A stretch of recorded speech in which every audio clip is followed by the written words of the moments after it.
दिल्लीतला पावसाचा विमान वाहतुकीवर परिणाम झालाय। आमची ग्राउंड टीम सर्व संबंधित यंत्रणांसोबत समन्वय साधून प्रवाशांचा प्रवास सुकर करण्यासाठी प्रयत्नशील असल्याचं विमानतळ प्रशासनानं सांगितलंय। प्रवाशांनी त्यांच्या संबंधित विमान कंपन्यांशी संपर्क साधून प्रवासासंदर्भात चौकशी करावी असं आवाहनही करण्यात आलंय।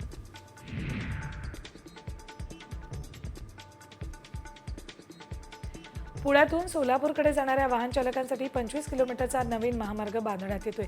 या मार्गावरील वाहतूक कोंडी फोडण्यासाठी हडपसर ते यवत या 6 पदरी उन्नत महामार्गाला राज्य सरकारनं मान्यता दिली आहे। या कामाला 5300 कोटींच्या प्रस्तावाला मान्यता दिली।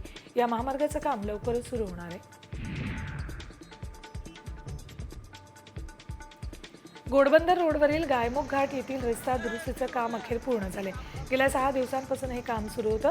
6 दिवसांपासून ठाणे घोडबंदर रोडवर प्रवाशांना भीषण वाहतूक कोंडीला सामोरं जावं लागलं होतं।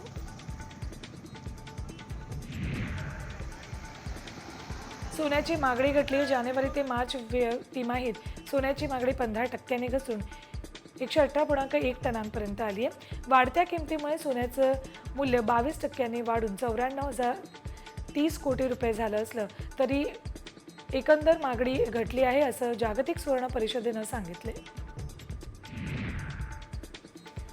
उत्तराखंडमधील केदारनाथ धामचे दरवाजे आज उघडण्यात आलेत। हिवाळ्यातील 6 महिन्यांच्या विश्रांतीनंतर केदारनाथ मंदिराचे दरवाजे उघडलेत। यावेळी मंदिराला रंगीबेरंगी फुलांनी सजवण्यात आले।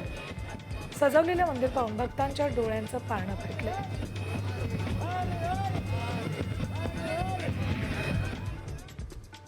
यानंतर मुंबई संदर्भातल्या बातम्या पाहूया टॉप 5।